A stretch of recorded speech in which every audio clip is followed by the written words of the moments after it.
Alright, here we go. The EX chapters. EX chapter 4 through 6. Let's do this. Memories, like beautiful dreams.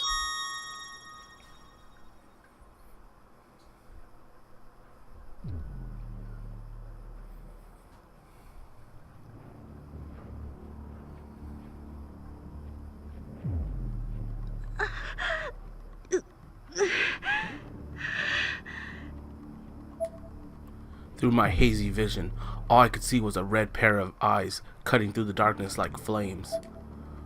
I could barely breathe, and I kept drifting in and out of consciousness. I wonder why. Why at a time like this would that sticker photo I kept on my desk be the first thing to pop in my mind? I know they say your life flashes before your eyes before you die, but this was only a single page from my past, albeit a very dear one.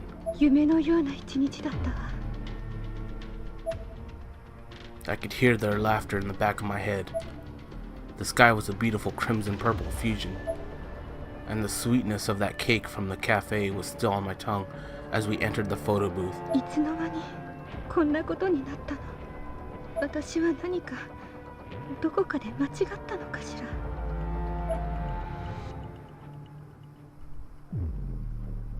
Somehow, the answers to these questions seemed less interesting to me by the moment as events from my past replayed themselves within me. It was like I'd gone back in time. And then, all of a sudden, the sound of a door being thrown open brought me back to my senses. Sayaka! 買ってきたよ、Sayaka! お待たせ、Sayaka! 寂しくはなかったかな？待ちくたびれて泣いてたんじゃないのかな？ Oh no, are we doing a flashback? うるさいわね、犬丸。ナホタンが寝てるんだから静かにしなさいよ。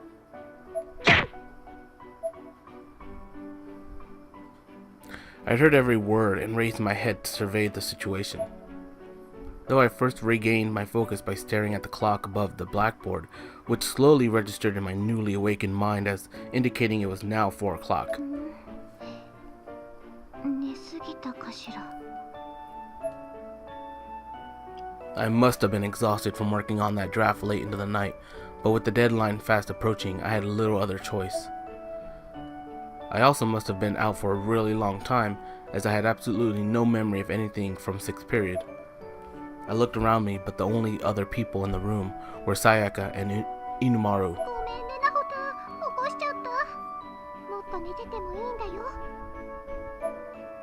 Sayaka seemed to have noticed I'd woken up and was running over to check on me, but I just shook my head, first to indicate no, then much harder to shake off the drowsiness. 大丈夫。それよりさやか、私が起きるのを待っていたの？待たせちゃってごめんね。なんでナホタンが謝るの？もう私とナホタンの中でそんな遠慮はなしだよ。 Sayaka flashed me an overzealous forced smile, which I returned, though mine was quite natural. Am I Naho? Is this Naho's story, or am I Aiko from a different perspective? I can't tell. I'm assuming I'm Naho. Hers probably was too, actually, though I couldn't say for sure. Either way, it was super cute. ところで犬丸、頼んだものはどこ？ The tone in her voice changed completely, and her smile disappeared too, now that she was addressing Inumaru instead of me. Sayaka がその細くて可憐な手を差し伸べてくれたなら、俺はどんな質問にも心を込めて答えさせてもらうよ。そう、例えば俺がSayakaをどれだけ愛しているかについてとかね。そういうのほんといいから。頼んだものはどこなのって聞いてるの。いつもの恥ずかしがりがまた出たね。まったく、いつになったらSayakaは素直になってくれるのかな。Haruyuki Inumaru was also our mutual classmate and a childhood friend of Sayaka's. Everything he did for Sayaka. His whole world seemed to revolve around her, and sometimes she'd play along, making his day. But that hadn't happened for a while now. Oh, she moved on. Friend-zoned. He had the blood of Izumo priest running through his veins, which gave him a considerable amount of spiritual ability. though he never seemed to like having that brought up. さやか、何か犬丸くんに頼んでたの？うん、おやつ。なほたんも一緒に食べよう。いいけど、ここで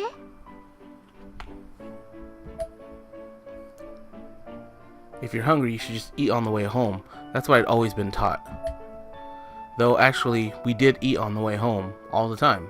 So I guess this particular hunger somehow ran deeper. どうしてもね、お腹が空いちゃって我慢できないからここで食べたいなって。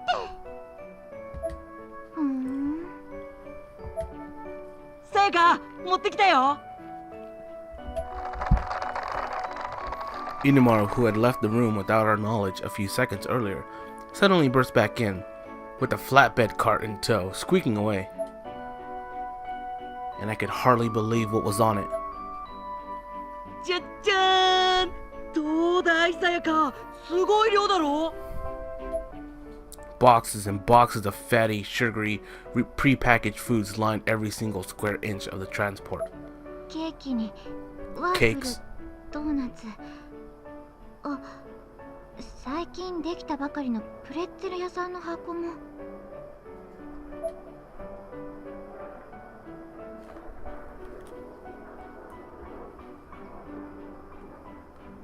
ったーおいしそう。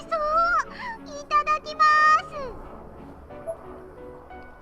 To my surprise, Sayaka beelined for one of the boxes, setting in motion what may have been the biggest binge I'd ever seen. Box after box fell before her, many before she even sat down. うん。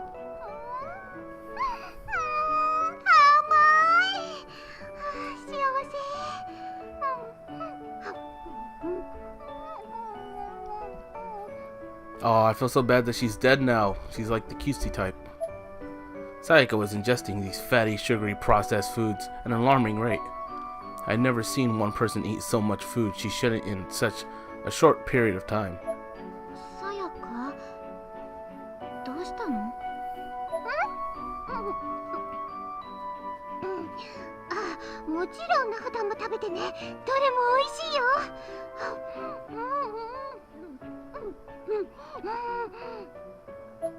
そんなにお腹が空いていたの？うん、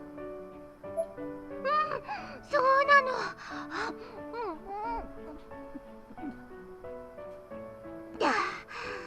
甘いものがとにかく食べたくってね。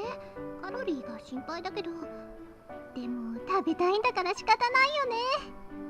まさかこれ全部食べるつもり？ I was legitimately scared by the sheer quantity of sweets still stacked on the cart. I mean, I loved candy as much as the next person, but I was practically getting heartburn just looking at this massive haul.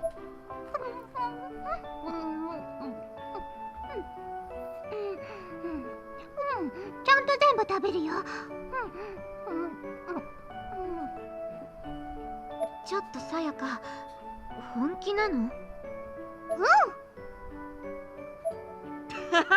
いい食べっぷりだな。足りなくなったら言ってね、さやか。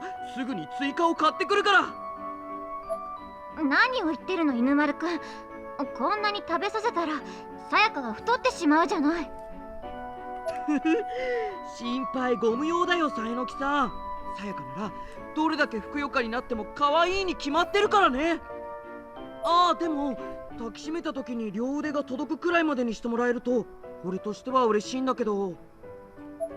バカみたいなこと言ってないで、そっちの箱取って、犬丸。はい、喜んで。あ、なんならあんしてあげるよ。ほら、マカロンを食べさせてあげよう。それ犬丸の手垢がついたからいらない。あんた食べてね。やったー、さやかが俺におやつをくれた。本当かわいそうな人。Yeah, seriously. The friend zone, it's a bitch.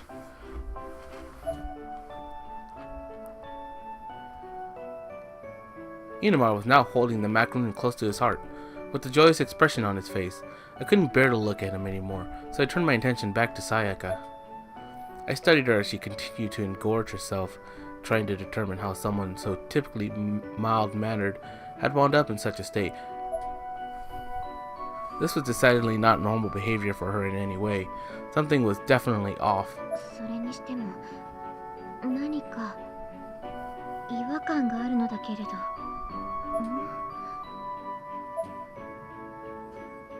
The longer I stared at her, the more I was able to make out a faint shadow wavering just behind her.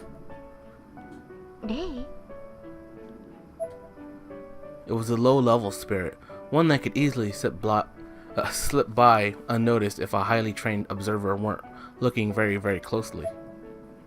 Specifically, it was the spirit of a little girl, and its attachment to Sayaka was quite weak. It wouldn't take a lot of effort to exercise. 気づかなかったわ。I was now fully convinced that Sayaka's superhuman appetite originated from that little girl. さやか、礼を払うわ。じっとしていて。I produced a talisman from my bag and was just about to throw it down. But Sayaka quite aggressively shook her head at the notion. ナホちゃんダメ！悪い例じゃないから。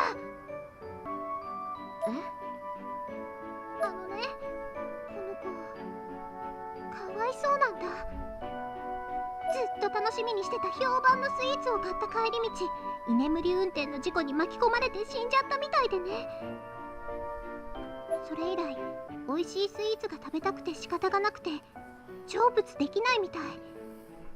力がなさすぎて、長いこと人に取り付くこともできなくて、やっと元気を蓄えて取り付いたのが私だったんだよ。まさか同情しているの？ダメよさやか、霊に心を寄せては。だけどナホちゃん、同じ女の子ならわかるでしょ。ずーっと楽しみにしてたスイーツを手に入れたのに食べられなかったんだよ。そんなのってないよね。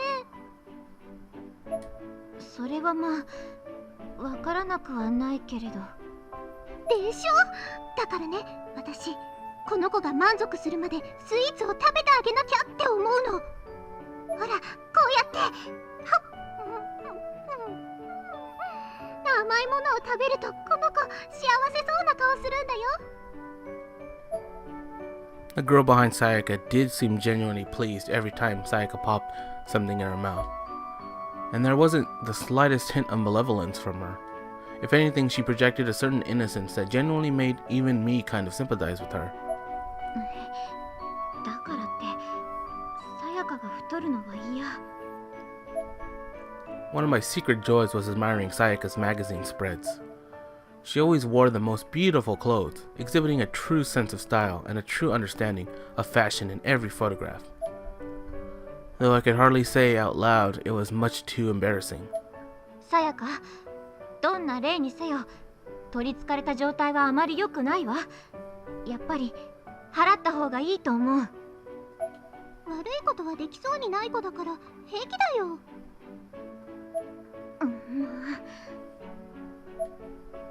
If a person who's been possessed is covering for the spirit, that makes exorcism much more difficult, even potentially impossible. Low level or no, my hands were more or less tied. 犬丸くん、さやかを説得したいのだけれど、手伝ってくれる？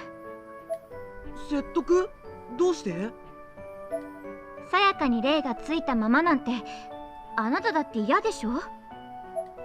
そうだね。あまりいい気分はしないけど、でも霊に同情するさやかの心優しさに俺は感動してしまったんだ。まさかあなたまで霊を払わなくていいと思っているの？だってあの子は悪霊じゃないからね。さやかがカロリー過多でモデルを辞めることになってしまっても、あなたは構わないの？もちろん問題ないよ。さやかがそれでいいって言うなら俺もそれでいいんだ。俺とさやかの心は二人で一つだからね。あなたに相談した私がバカだったみたい。My head began to hurt, and every second I watched Sayaka continue to devour her snacks, I became more and more inclined to stop her.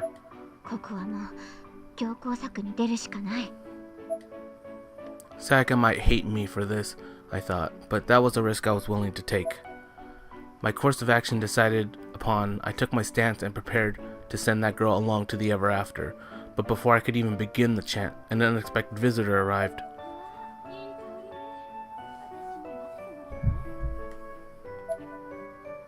The classroom door was wide open, and there she stood, the infamous Aiko Niwa, wearing a unique combination of kimono and school uniform.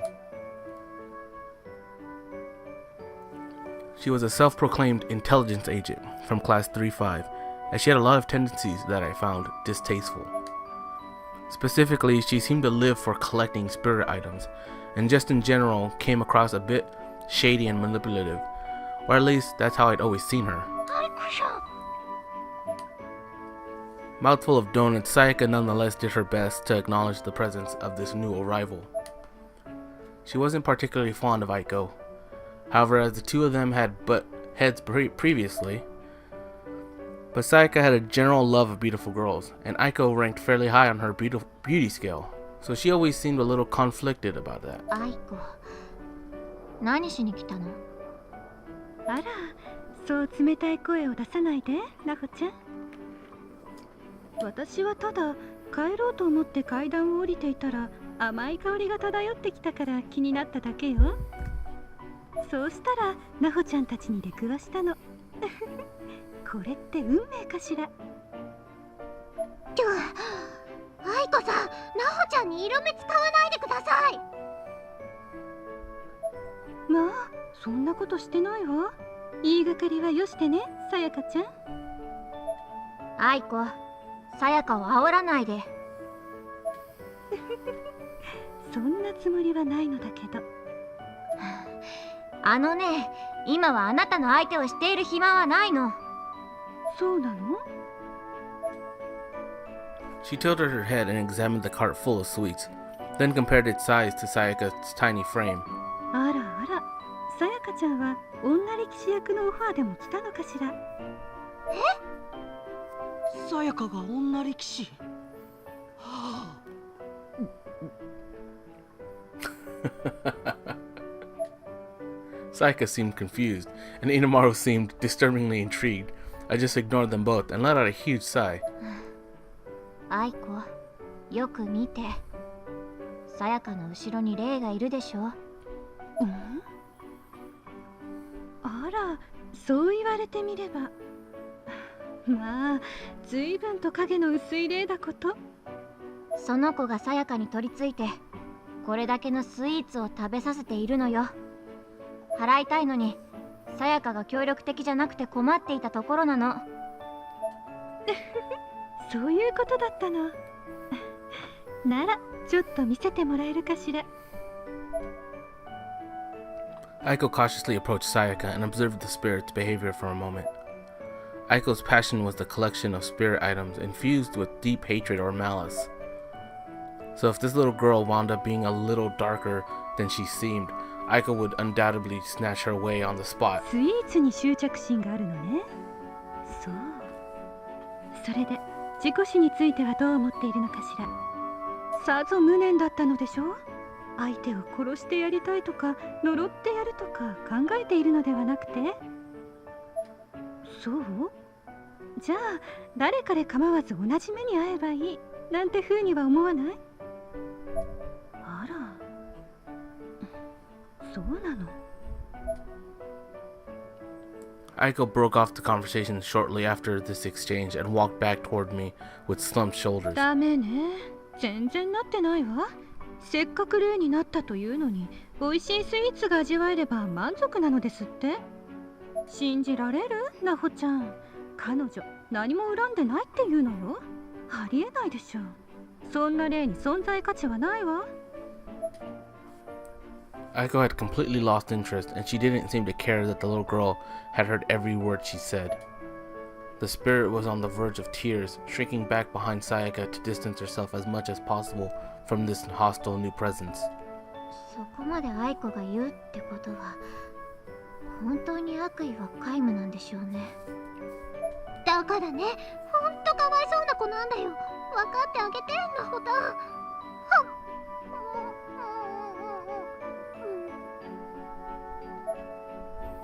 Sayaka spoke with a bit of staccato, her lips sticky with apple pie residue. でもさやか、そのまま食べ続けてたら大変でしょ。そ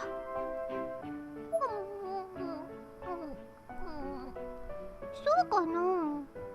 さやかちゃんはその霊がかわいそうだから除霊はしなくていいと考えているのね。はい。そうなの。なほちゃんがこんなに心を痛めているのに、あなたはその霊に味方をするというわけなのね。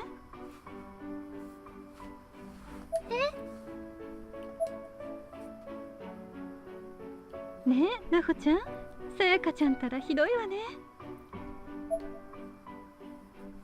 Aiko smiled and sidled up next to me. She was clearly plotting something. She took my hand in hers and wrapped her fingers around it delicately. あなたの気持ちを無限にする子なんて放っておいて、私とデートしましょう、なほちゃん。そんなのダメ。 Sayaka immediately shot to her feet, knocking over her chair in the process. And just like that, she no longer had the slightest interest in any part of the mountain of candy that lay sprawled out before her. Okay, so that's why Sayaka is such a cold person to Inamaru, because she likes the women's. She likes Naho, at least. That sucks though for him. She should just make it clear to Inamaru. Poor guy. This sudden shift separated the spirit from Sayaka as if the cord had been cut on a kite. なほたん、デートするなら私としよう。今日は放課後オフだから。ね。構わないけど。やったー！なほたんとデート。 Sayaka hugged me excitedly, and I was overjoyed. It's always nice knowing how much other people really care about you. But then, for a brief moment, my eyes locked with those of the little girl's spirit floating in the air, and that's all it took. いけない。 The spirit was quicker to act than I was to realize what I'd done. By the time I had it was too late. She was already within me. Instantly, my stomach emptied. I was intensely, massively hungry, the hungriest I'd ever been. さやか、ごめん。ちょっとデートは待って。私、それ食べないと。I flew over to Sayaka's chair and threw open one of the stacked boxes. Jackpot! It was full of custard-filled cream puffs. I grabbed one and shoved it into my mouth, with absolutely no regard for mess or manners.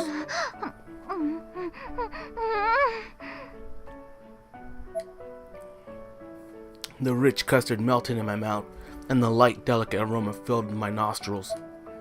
But rather than sating my appetite, this delicious temptation only made it stronger. おいしい。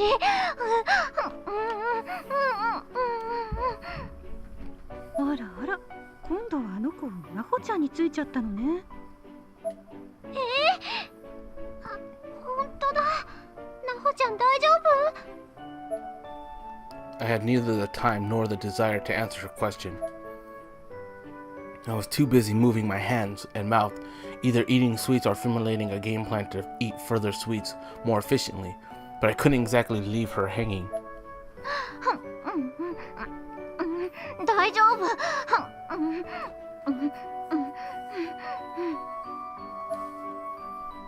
After every bite, the girl possessing me expressed pure, absolute gratitude.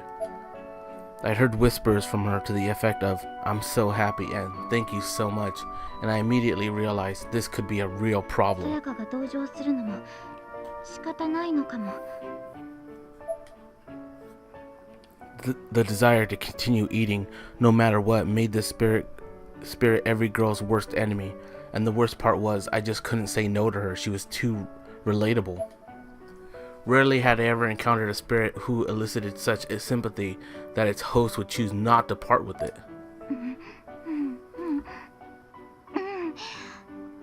こっちのエクレアも美味しい。さやかはもういいの？私もうお腹いっぱい。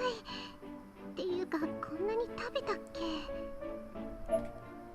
The number of open and empty boxes was either astoundingly or sickening, depending on your viewpoint. さやか、見ていて気持ちのいい食べっぷりだったよ。間違いなく体重が増えるでしょうね。楽しみだわ。お腹のぷよぷよ、ぜひ触らせてちょうだいね。ダメです。私は触られるより触りたい派ですから。そうだったのさやか。それじゃ今までは遠慮してたんだね。いいんだよ。俺をもっと触って撫でて抱きしめてくれたって。今そんな話はしてないでしょ。 What a bitch. Inamaru was quickly knocked to the floor. Okay, so so Sayaka is cute, but has a bitchy side. That's kind of messed up. Sayaka then ran right past him, over to me. なほちゃん、それ以上食べないで。太るの反対。そんなこと言われても、食べたくて仕方がないのだもの。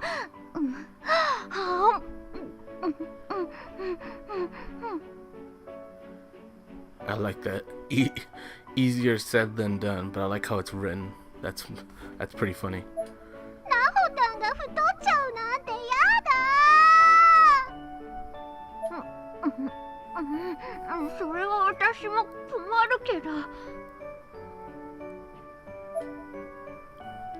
But my hunger could not be easily sated. My hands just wouldn't stop grabbing candies and sweets and desserts, one after another. One after another after another. さやかが望むなら、俺があの礼を払おうか。でも払うのはやっぱりかわいそう。他に方法はないの？憑依を剥がすこともできるけど、あの礼を放っておけばまた別の誰かに取り付くだろうね。さやかちゃんがなほちゃん以外はどうなってもいいというのであれば、それでもいいんじゃないかしら。それも困ります。どうしたらいいの？ Sayaka took a contemplative stance, holding her head in her hands as she attempted to suss out a possible solution to this problem. And it didn't take her long to brainstorm something. そうだ、成仏してもらえばいいんじゃない？レイが満足するまでスイーツを食べ続けてもらうの？でもそれって今の状況と何ら変わりないわよね。さやかとさえのきさんでだいぶ食べてるけど、まだ満足はしていないみたいだしね。どれだけの量を食べたらあの子が満足するのか想像できないわ。そうじゃなくて、あの子が食べられなかったのって美味しくて有名なスイーツだったんです。だから生前あの子が食べたことがないぐらい美味しいスイーツを味わえれば成仏するんじゃないかなって。ああ、なるほど。 The spirit seemed to be in agreement as well. She was nodding furiously. Even she hadn't considered this plan previously, but she was clearly all aboard now. 近くに美味しいって評判のスイーツ屋さんなかったっけ？この近所のスイーツならほとんど俺が買ってきたよ。さやかへの愛ゆえにね。それでも成仏しないんだから、もっと美味しいものじゃないとダメってことなんだろうな。なほたん、どこかいいお店知ってる？猫カフェなら。それはまた今度2人でデートするときに行こうね。 Sayaka rejected my suggestion, not that it was particularly likely to appease the spirit anyway, since the true point of the cafe wasn't its sweets, but its feline companions. ねえなほちゃん、それならやっぱり私とデートしましょう。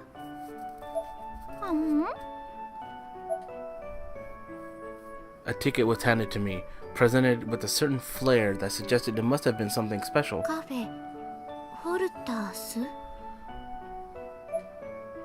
That was the name, and the ticket also bore the date, as well as 5:30 p.m. timestamp. それは Sayaka clearly recognized the significance of what I'd just been handed. 隣の駅前の予約だけで1年待ちって評判のカフェホルタースの予約チケット。なんですって？ The piece of cake I'd been eating fell from my now agape mouth and crumbled onto the floor. I remembered hearing about this place during a TV feature. 開店当初、予約待ちの列が駅前を埋め尽くしたっていうしかもこれ今日の予約じゃないですか。愛子さん、どうしたんですかこれ。お客様になり損ねた方から取り上げたのよ。Aiko said this in a coy, playful voice, clearly riding the waves of Sayaka's excitement. She continued in this manner, outlining her story in greater detail. 頼まれていた情報を渡したら1円も払わずに連絡がつかなくなった方がいてね。そんなのってあんまりでしょ。だから滞納した分の利子も含めて貯金その他お金になりそうなものは片っ端から回収させてもらったの。片っ端からですか？そう。このチケットもその中の一つってこと。売りさばこうにも今日しか使えないチケットだし、それならたまには親しい人たちと美味しいものを食べたいわ。親しい人たち。なほちゃんはもちろんだけど、さやかちゃんとはるゆきくんもご招待したいわ。どうかしら。いいんですか？これを機に親睦を深めたいところね。なほちゃん、行ってみようよ。さやかが行くなら俺も行くよ。どこまでもついていくよ。だから安心してね、さやか。あんたはお呼びじゃないってば。If Sayaka was a bitch, beat the ever-loving snot out of Inamaru again. I took this opportunity to glance over at Aiko and study her for any signs of ulterior motive.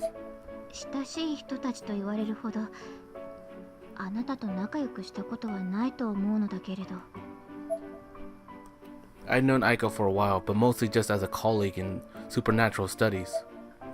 I'd never gone out with her, nor even sat and drunk tea with her, like I frequently would with Sayaka. あら、なほちゃん、その目は何かしら。愛子、何を企んでいるの？何も企んでなんていないわ。たまには礼具ではなく人間のおしゃべりに付き合ってお茶を楽しみたいと思っただけよ。そう？それにね、なほちゃん。Suddenly, she was right next to me, and with her porcelain-like fingers, she lifted the strawberry from the shortcake I was eating. 私たち親友ですものね。放課後にお茶をするくらいいいでしょ。親友？はい、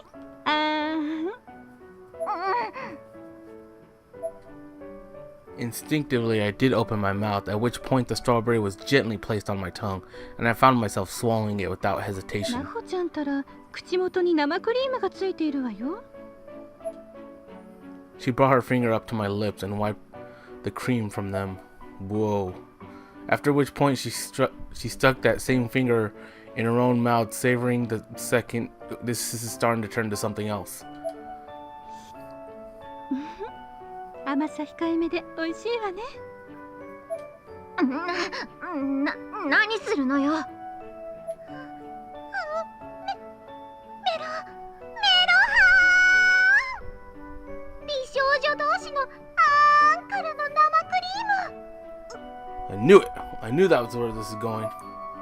Sayaka shrieked and held her nose, presumably to keep it from bleeding, which did seem to be a real concern, given how red her face had gone. すっごくメロハーンな光景でごちそうさまでした。でもダメ、愛子さん、ナホタンにこれ以上手を出さないで。さやか。 Sayaka burst between me and Aiko and hugged me with ferocious intensity. Her fresh citrus perfume tickled the inside of my nose as it... Okay. Okay, where is this going? As her supple breasts, roughly the same size as my own, pressed up against my face, which made it kind of hard to breathe for a moment. さやか、苦しい。ごめんね、ナホタン。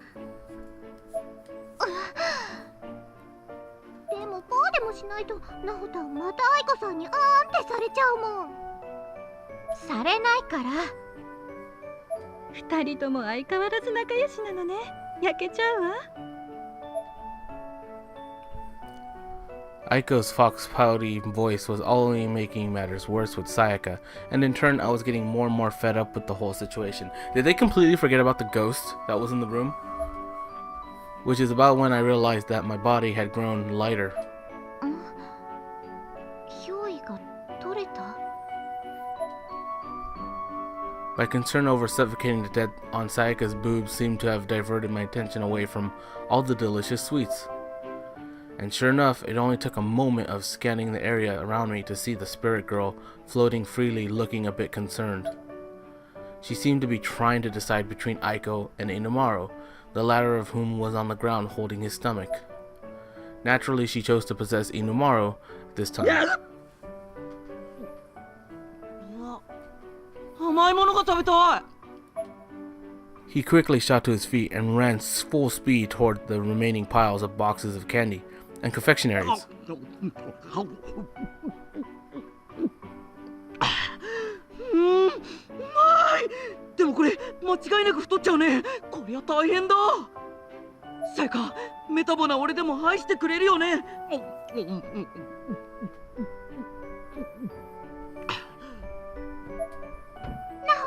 こっち向いて。私からのあーんも食べてくれるよね。はい、口開けて。さやか、そういうのはせめて他に人がいないところで。気にしなくていいんだよ、ナホト。ほら、恥ずかしくないから。さあ。あれ、さやか聞いてないね。あ、わかった。一緒にダイエットに励む方がいいのかな。それじゃあ運動用にジャージを買いに行かなくっちゃね。どんなのがいいかな。やっぱりお揃いが。勝手におかしな話を進めるのはやめて。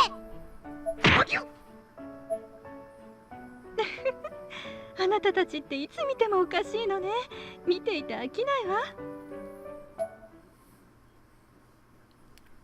And in this manner, the conversation devolved into pure anime tropes, remaining in such a state for the entire walk to Cafe Horthath. Out of breath, we finally arrived at our destination, only 5 minutes after the 5:30 reservation time. Fashionably late, some might say. What?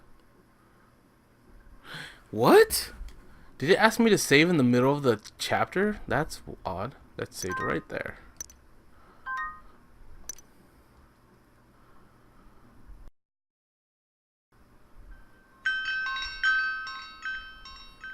It's still going.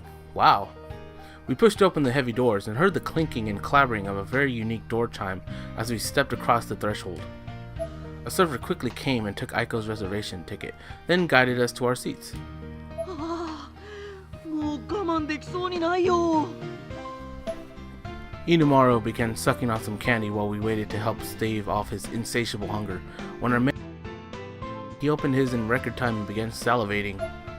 The dessert menu, which represented the majority of this cafe's famous offerings, was filled with items that aroused our appetites. キャラメルハニーパンケーキのマロン添え、ベイクドドーナツのホットチョコレートフォンデュ、ミックスベリーワッフルと3種のソルベ、バナナオムレットのマンゴーソースがけ。どうしよう、ナホタ。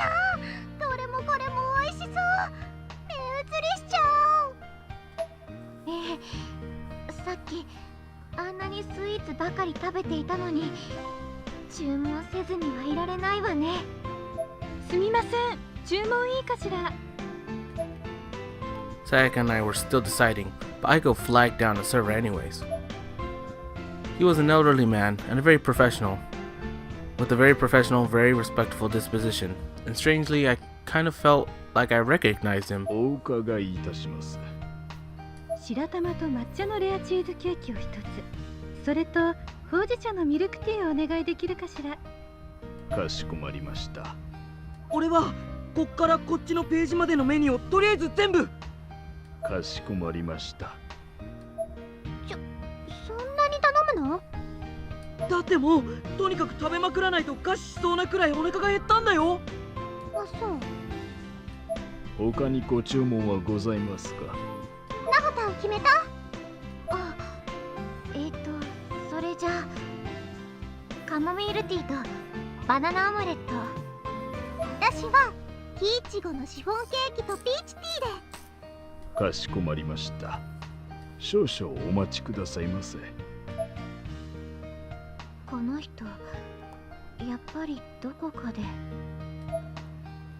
The server swiftly took his leave as I tilted my head, trying desperately to place him. This wasn't just someone I'd met once or twice, but numerous times, yet for the life of me I couldn't figure out where, or under what circumstances. ねえ、今の人知った顔じゃなかった？ I posed the question to the table as a whole, but Sayaka and Inomaru just flashed me a strange look. そうだっけ？あんな紳士なおじさま一回見たら忘れない気がするけど、記憶にないな。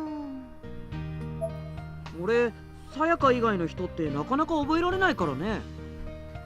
アイコは？私はよーく知っていてよ。ほら、あの子の付き人の方でしょ。あの子？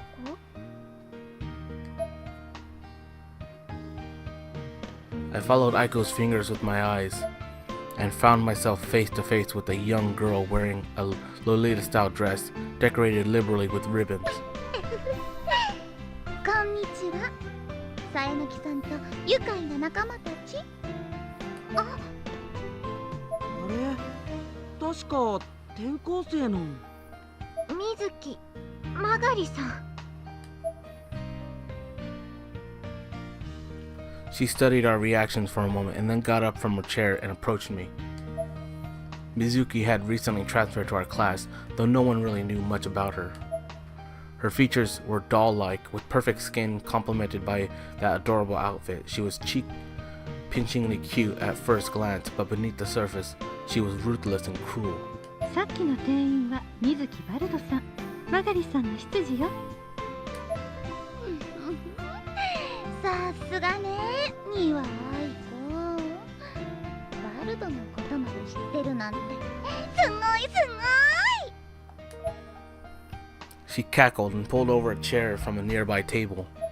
And suddenly she was now sitting with us, like we were old friends catching up. どういうこと？なぜあなたがここに？だってここ、私の店だもの。嘘。私、嘘なんてつかないの？今のところはね。アイコ、知っていて連れてきたわね。I gave her the stinkiest stink eye I could manage, but she just shrugged her shoulders nonchalantly. え、知ってたわ。何を企んでいるの？何も企んでなんていなくてよ。嘘をつかないで。ここがあの子の店だと知っていたらわざわざ来たりなんか。あら、だってカフェホルタースのオーナーについてなんて誰も聞かなかったじゃない。そんなの聞かなくたって言ってくださいよ。 Sayaka puffed her cheeks and stared at Aiko. まあ、今のところ誰よりも関わりたくない子よね、水木さんは。 I previously found myself butting heads with Mizuki over supernatural matters, and naturally Sayaka had gotten pulled into the fray as well, but strangely so had Aiko. Yet now, all of a sudden, Aiko had invited us to a cafe owned by Mizuki, which suggested that she had some nefarious plan in mind. カフェのオーナーなんて水木さんはお金持ちなんだね。Inomaru, naturally again, was the only one of us totally out of the loop about her. He thought, oh, さあ、 no, what 先 happened? 生からの。なんせ Oh god, 俺の no. 小指は Wait, hold on. 赤い糸でぐるぐるに There's つ a way な to が go って back. いるんだ。 Hold on. No, that's not it. How do I... There we go. What was the last thing? It was here.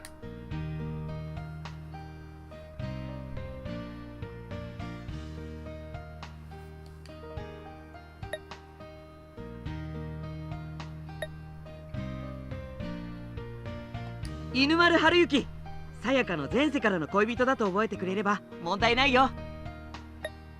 へえ、前世からの。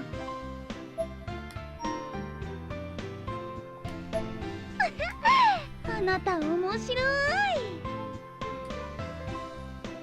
水木さん、この犬コロは虚言癖の塊だから全スルー推奨で。彼、本当のこと言ってると思う？私が言うんだから間違いない。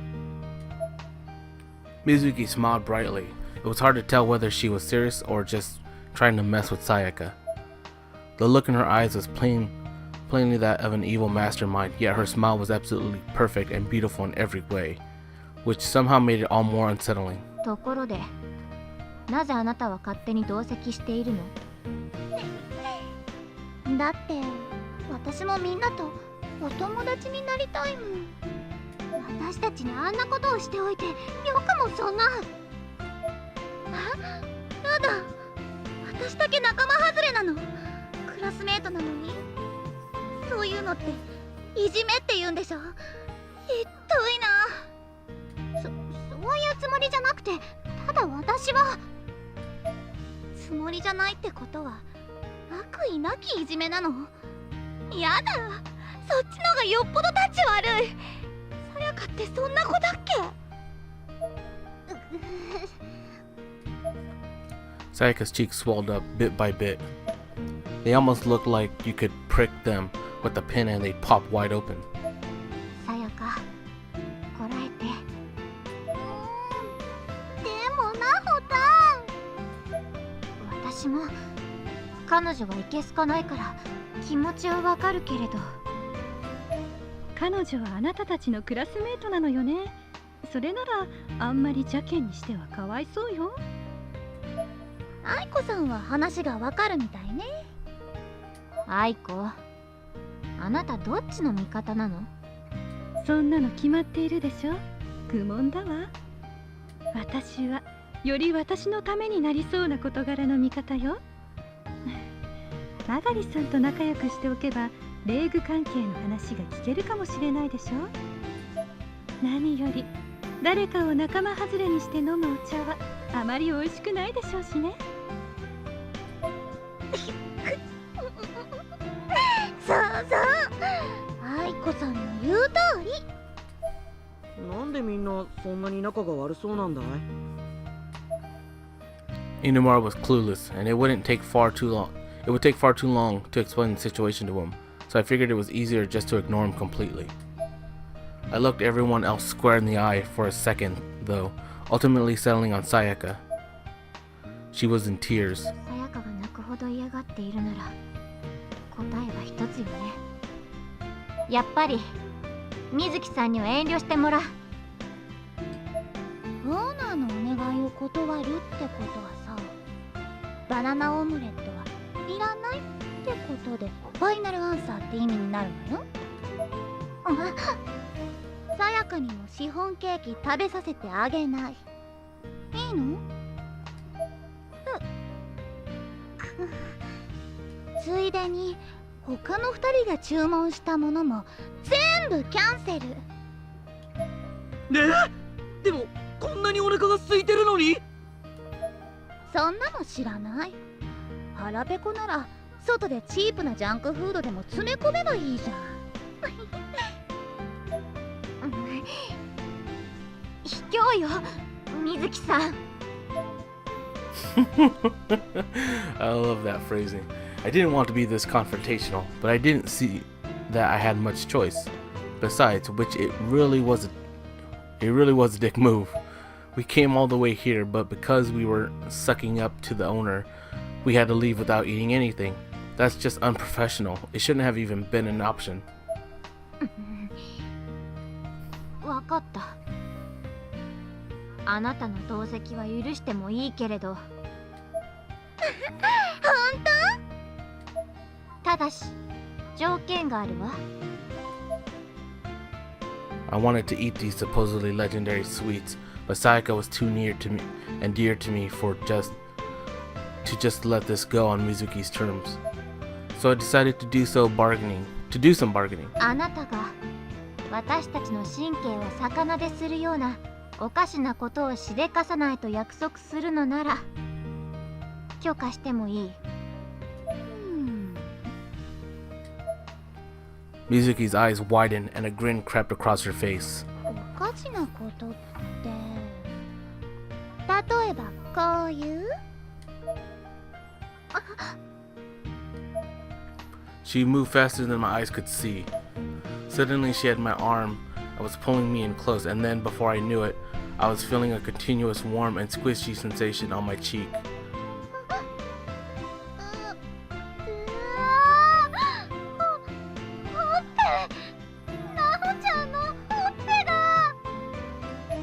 まあお熱いこと。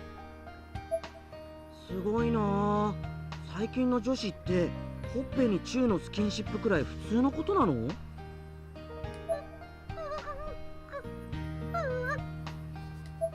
え？さやか？さやかちゃんたら刺激の強い場面を目撃して言葉が出ないのかしらね。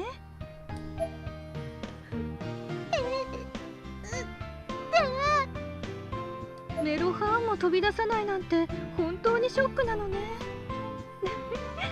かわいそうに。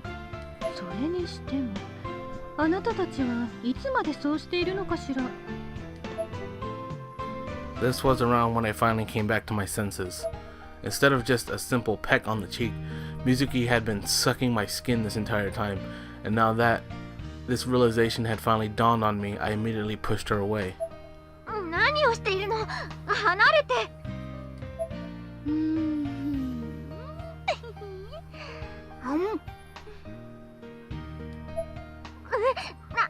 何をするの？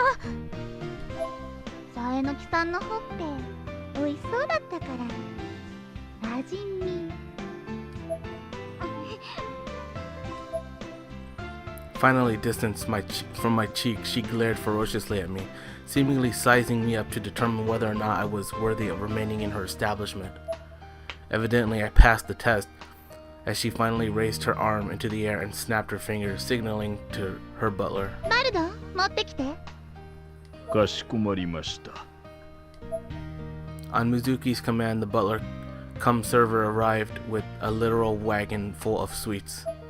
Mizuki stood up, still smiling gleefully, as various plates and teacups were neatly, almost ceremoniously placed in front of each of us. うわあ、美味しそう。もういいかな？食べていいかな？俺は限界なんだけど。どうぞ召し上がれ。カフェホルタースのスイーツは皆様に極上のひとときを提供するわよ。いただきます。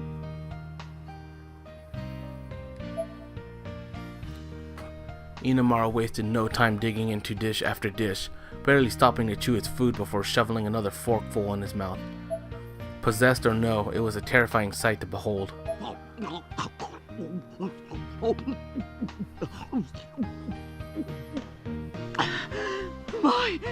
まいよみずきさん。お口に合ったようで何より。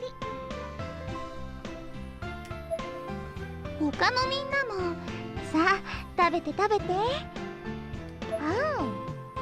あ、さえのきさんには特別に私の手で食べさせてあげようか。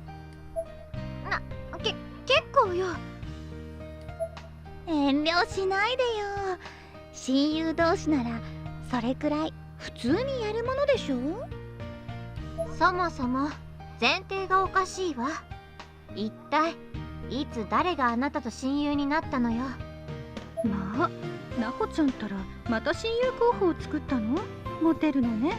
親友の一人としては心配だわ。アイコ、あなたとも親友になったつもりはないわよ。照れ隠しが上手なのね、ナホちゃんったら。別に照れてなんか。ああ、そっか。さえのきさんのそういう態度って照れ隠しなんだ。ポーカーフェイスだから分かんなかったわ。ああ、もう否定するのも面倒になってきた。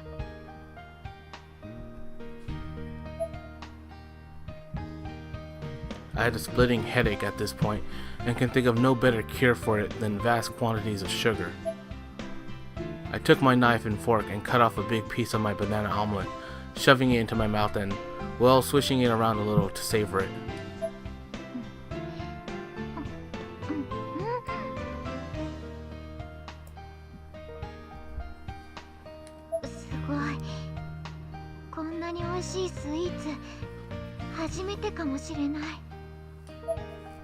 The sweetness of the soft sponge cake and the richness of the cream melted together in my mouth to create a veritable symphony of flavor.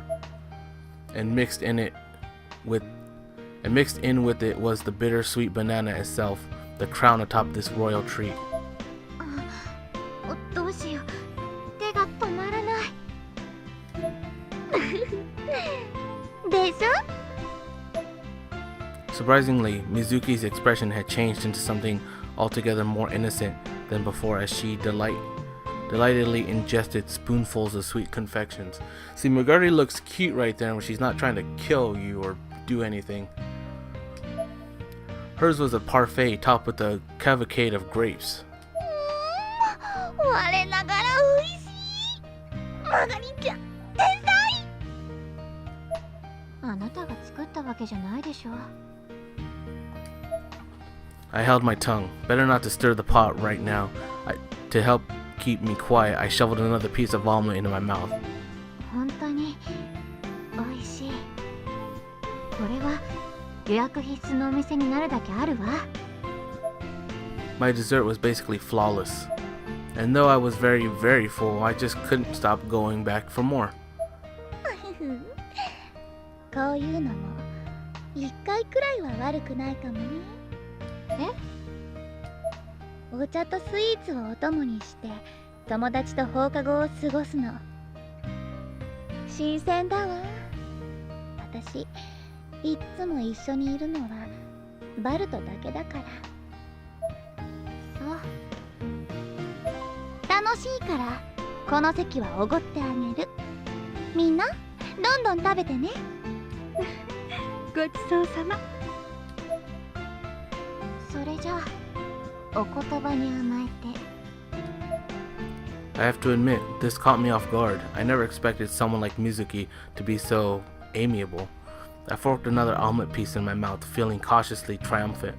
I don't know, it seems suspicious. Soon enough, I was not only beyond sated, but happy as well. Looking around, the others seemed to be in high spirits as well, except for Sayaka, who still hadn't even picked up her fork. さやか、どうしたの？納得いかない。なほちゃんの一番の親友は私だよね。Startled by the question, I made the mistake of hesitating in my answer. It wasn't a lie. All anyone had to do was watch the two of us in action, and it was obvious we were as close as friends could be. But Sayaka saw my hesitation as a clear indicator that I was lying. She took it as an implied no, and her self-confidence suddenly fell through the floor. 一番じゃなかったら私なほちゃんの何番目なのかな。違うのさやか、誤解しないで。もちろん私の一番の親友はさやかよ。そうに決まってるじゃない。本当よ。だからほら、泣かないで。泣いてないもん。 I guess she got me there. She wasn't crying, but she looked like a volcano about to erupt. She continued to study my expression for a while with her vaguely watery saucer eyes. それじゃあ次のオフは一緒に猫カフェに行ってくれる？もちろん。そんなことでよければいくらでも。猫カフェに行く前にお揃いの服を買ってその場で着てくれる？ペアルックで遊んでくれるよね。一番の親友だもんね。人目につかないところならなんとか可能かもしれないけど、猫カフェはちょっと。お揃い嫌なんだ。わかった。お揃いにしましょう。ペアルックもたまにはいいかもしれないしね。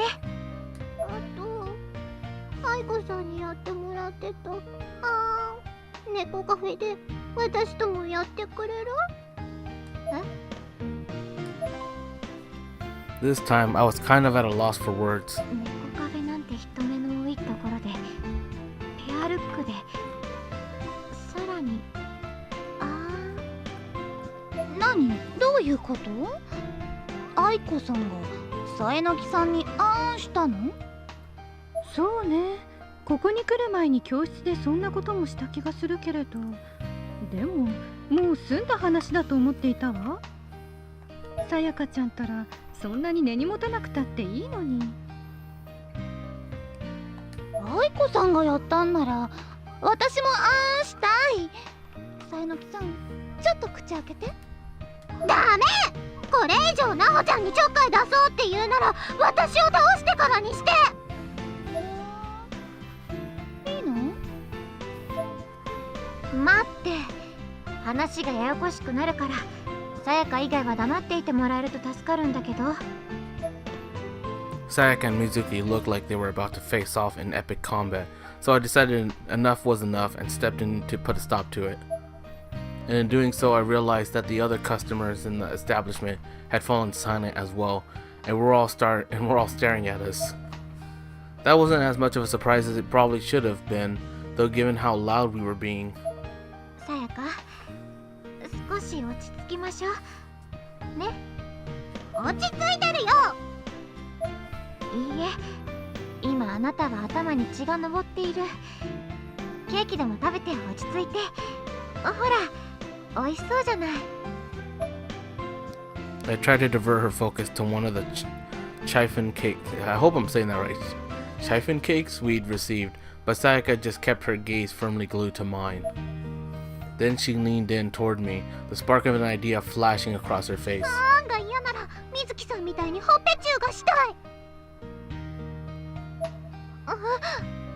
ね、なほちゃん、していいでしょ？ Sayaka approached me quickly, and I instinctively shrank back into my chair a bit. さやか、お願いだから落ち着いて。落ち着いてる。なほたんのほっぺは私が消毒してあげる。何それ、聞き捨てならないわね。私の唇にケチつけるの？あんたにもチューするわよ。私はナホタン以外とはチューしないもん。だからナホタンも私以外とはダメ。さやか、そういうことは大声で叫ばないで。だってならこうしましょう。全員がなほちゃんにあんをしてほっぺにキスをすればいいのよ。そうすれば不公平じゃなくなるでしょ。何ですのよ、アイコ。そうですよ、アイコさん。それじゃ意味ないです。でもさやかちゃん、よく考えてみて。あなたが今悲しい思いをしているのは、私やマガリさんがナホちゃんにちょっかいを出したのに、あなただけが出せていないことが原因でしょ。そうですけど。でもね、私もマガリさんだけがナホちゃんにキスをしているのはどうかと思うし、マガリさんもナホちゃんにあんがしたいはずなのよ。だから全員がナホちゃんにやっていないことを行って、ひとまず不公平感をなくせばいいと思うの。そうしたらナホちゃんに特別なことをしたっていう立ち位置の人がいなくなって平和が訪れるはずよ。そっか。私は血みどろ骨肉の争いを繰り広げてもいいんだけど。でもマガリさん、友人同士は時にこうやってお互いが譲歩し合うことで絆が強くなるものらしいのよ。そうなの？ This entire conversation was raising a lot of questions for me, and not just for the obvious ones.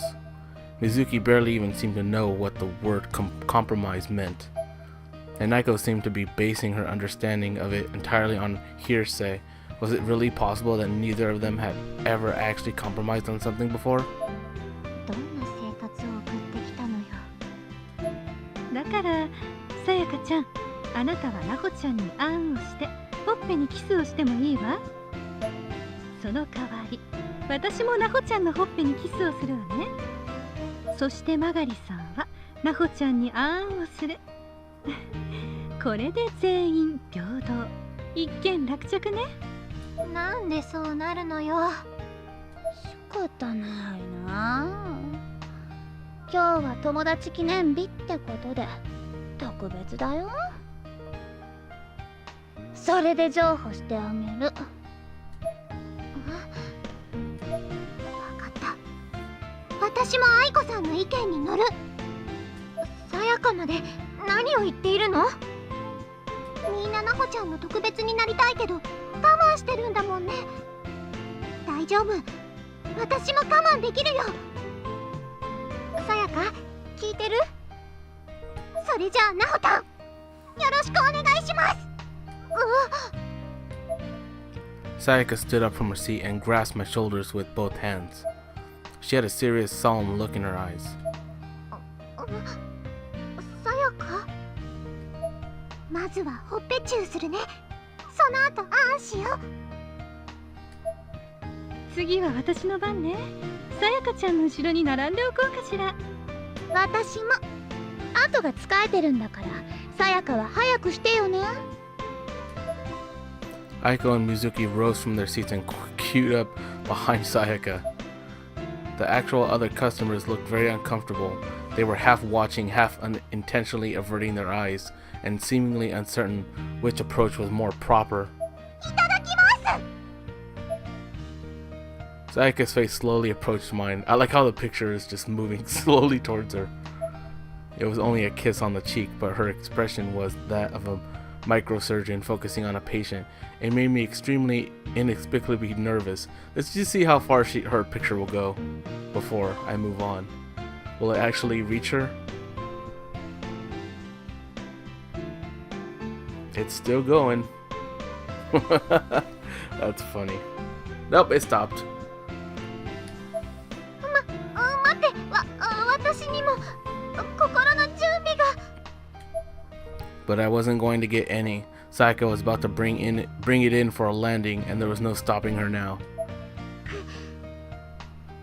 来るなら来い。 Like a warrior preparing to go into battle, I tightly closed my eyes and awaited my destiny. あ、 Did they just forget Inumaru was there? Inumaru's sudden, unexpected exclamation caused me to jump and seemed to pause Sayaka's advance on as well. When I opened my eyes, I could see that Sayaka was not at all happy with her childhood friend. 何よ犬丸、今いいところなのに。助かった。 I breathed a breathless sigh of relief and turned to face Inumaru. He'd been eating his mountain of sweets in silence this whole time, but was now pointing outside the window. あそこ。 We each followed his finger to the sky. Dyed with the setting sun, the heavens above were a beautiful shade of crimson-infused purple. And there, right where he was pointing, we could see a small distortion in the air. あれは。うん。スイーツが美味しかったみたいで成仏するって。 We'd completely forgotten about the spirit girl with the weak aura. She had an enormous grin on her face and met our gazes with a courteous bow, then disappeared into the sunset.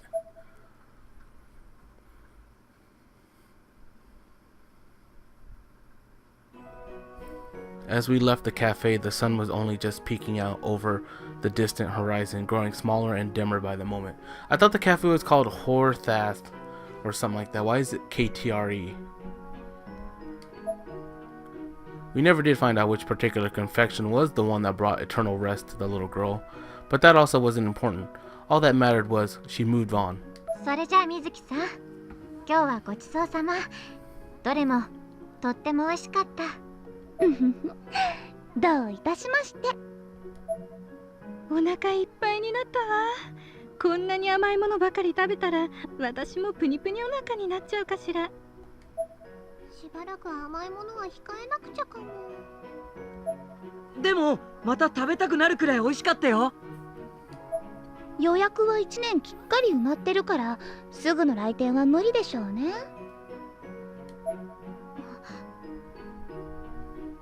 そんなあの子が成仏しちゃうくらい美味しいお店なのに。そんなに褒められると悪い気しないな。私の権力で予約をねじ込んであげてもいいよ。本当？その代わりはいチーズ。Mizuki's phone produced a sudden flash, and before I knew it, my picture had been taken. 何？どういうつもり？今日の記念よ。いいでしょ？ She spun her phone around to show me the screen, and my face instantly turned red hot. It was a candid shot of me reacting to the sudden flash with a look of total confusion on my face, and it was apparently now her こ wallpaper. んな間抜け顔。ずるい。ナホタン、私も撮らせて。充電切れてる。さやかついてない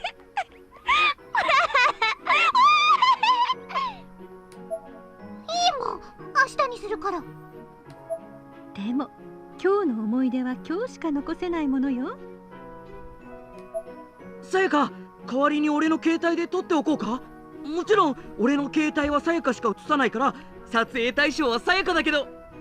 それじゃ意味ないでしょ。そんなことないよ。俺が幸せになるよ。あんたの幸せなんてどうでもいいし。 Man, what a bitch. 冷たい。もう Why are you even friends with her? こんな時になんて。 She put away her phone in disappointment, defeated and forlorn.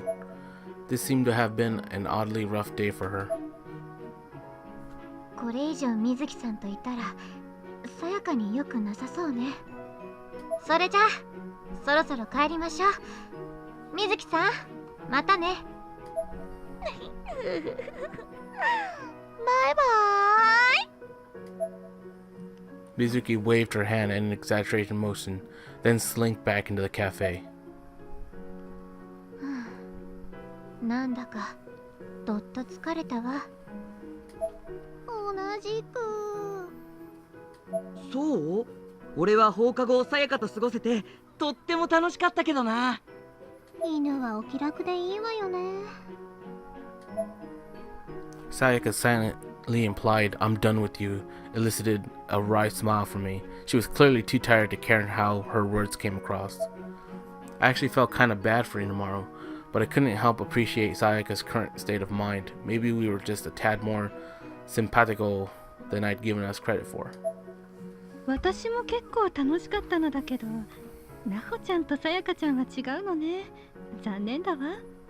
へえ、新しいレイグを手に入れたわけでもないのに楽しかったの？悪くはなかったわ。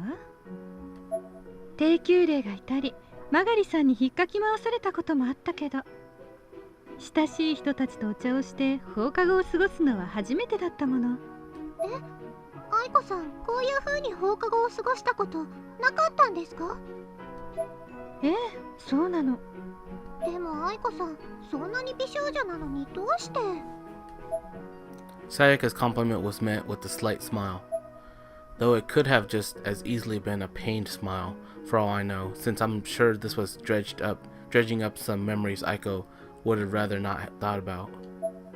Sayaka's comment definitely came from a place of pure innocence. However, in her mind, cute girls always drink tea and spend time with their friends after school. It's only natural. 私は普段情報収集で忙しいから、放課後こうして遊ぼうとすることがそもそもないのよ。それに霊が見えない一般人と積極的に関わる気も起きないし。Sayaka stopped dead in her tracks. This seemed to shock her a lot more than it should have. Her expression was almost cartoonish. Aiko looked back at her quizzically, tilting her head a bit. あら、そんなにおかしなことを言ったかしら。かりました、愛子さん。私たち今日から友達です。え？ねえなほちゃん、いいでしょ。愛子さんは私たちの友達。まあ。 Given my long turbulent history with Aiko, I wasn't really sold on the idea of counting her among my friends now. And my response wasn't exactly brimming with positivity, but I was kind of put on the spot, so I think it was as fair a response as could be expected. I didn't want to accept Sayaka, after all, but the question was, how would Aiko react to this? 私がナホちゃんやさやかちゃんと友達になるの？ダメですか？でも私、ご存知の通りとても性格が悪いのよ。さやかがいいって言ってるんだからいいんじゃないの？友達だと思えばもう少し私たちに対するあなたの態度も変わるかもしれないし。それはどうかしら。A decidedly dubious statement to make, but she didn't seem to even realize how it might have come across. 私とあなたたちが友達ね。くすぐったいわね。友達。友達ってそう何度も連呼しないで。恥ずかしいでしょ。はいはい。俺もここにいるよ。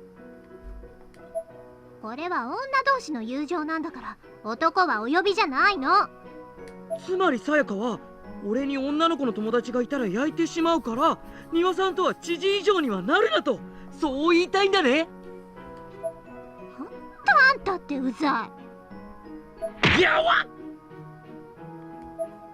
Sayaka's explosive punches were flying pretty ferociously today, it seemed. Staring down at the now KO'd Inamaro, she suddenly lit up with the brightest smile I'd seen from her since leaving the cafe. さて、ここで提案があります。今日の記念にみんなでプリシャを取るっていうのはどうでしょう。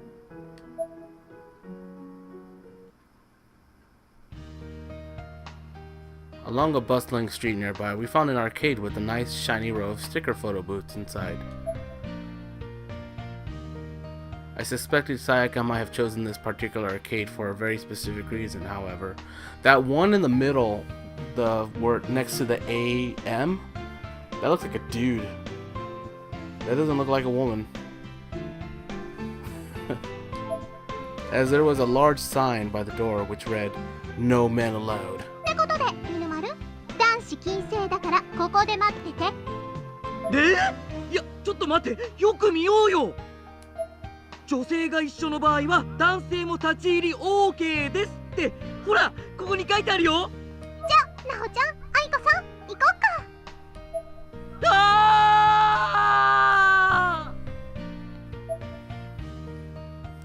We left Inamaro at the entrance, despite his attempts to follow us inside, and we headed straight for the sticker photo booths.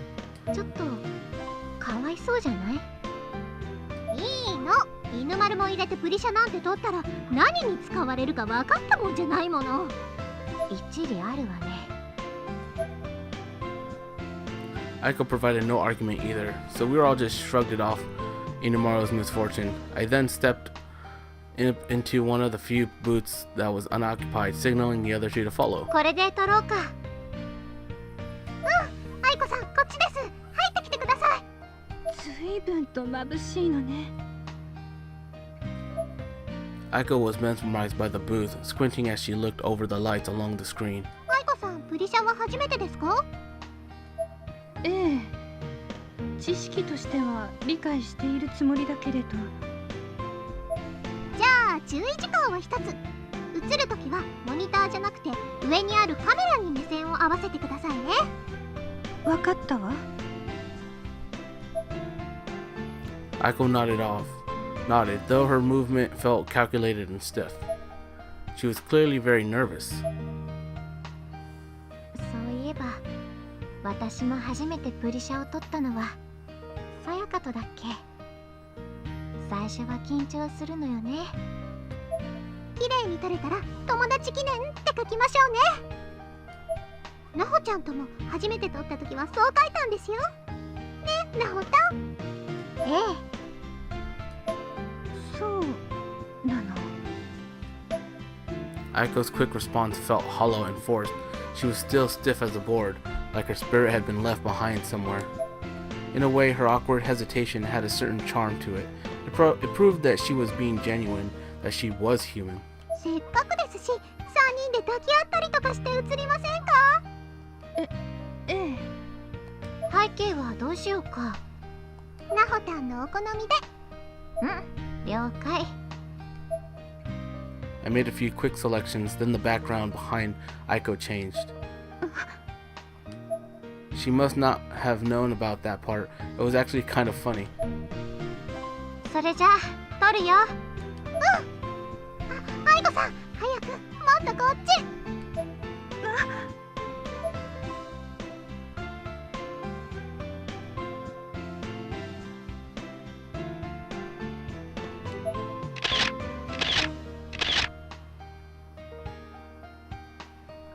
After several flashes and clicks, an image of us was displayed on the monitor. In it, Sayaka and I were hugging, but Aiko was standing behind us with a furtive look in her eyes.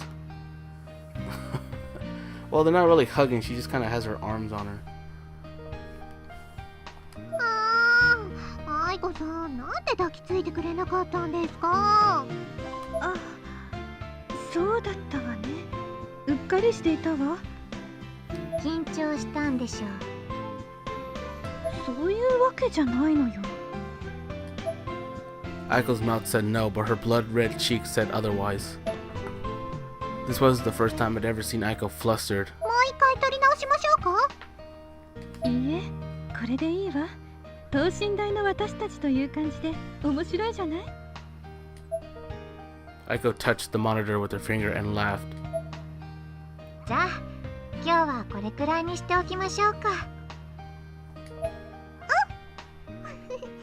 みずきさん、これを見たら悔しがるかな？それが目的だったの？違うよ、あくまで目的は愛子さんと友達になった記念を。Sayaka spun gleefully in place and held one hand out to Aiko. 愛子さんとは最初の出会いがあまり良くなかったけど、でも根はそんなに悪い人じゃないと思うから、これからいい友達になってくれたら嬉しいです。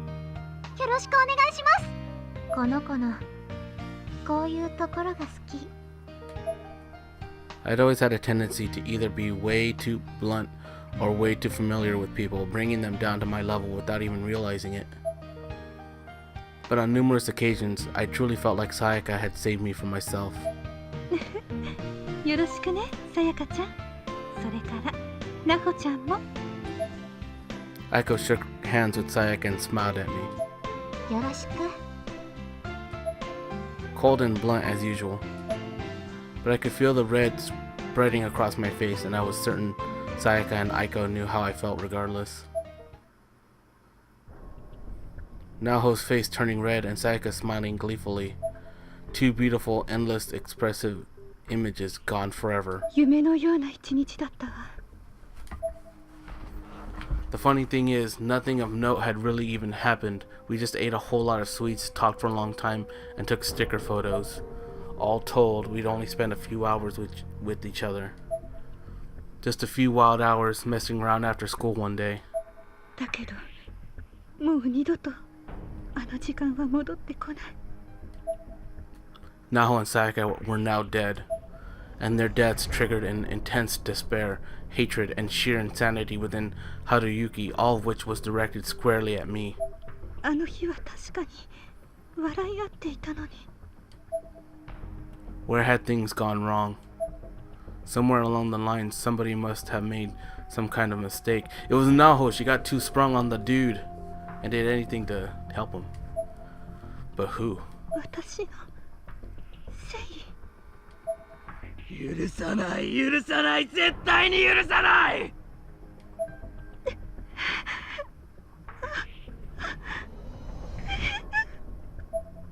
I had to apologize, both to the girls who'd already died and to the person who had gone mad right in front of my eyes.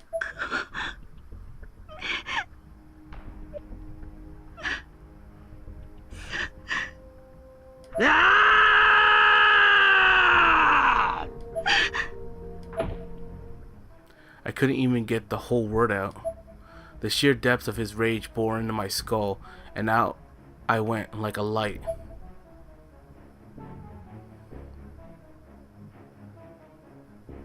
What? That's it? I mean, wow, this chapter was pretty long. But, I mean, it's not going to show more than that. She got knocked out by him. We know that he didn't kill her. So, huh. Okay. That was a pretty good one. That's pretty good, though. Sayaka, she's really cute, but kind of a bitch. And we all know about Naho. Wow. That was a good one. I like that. Onward to the next ones.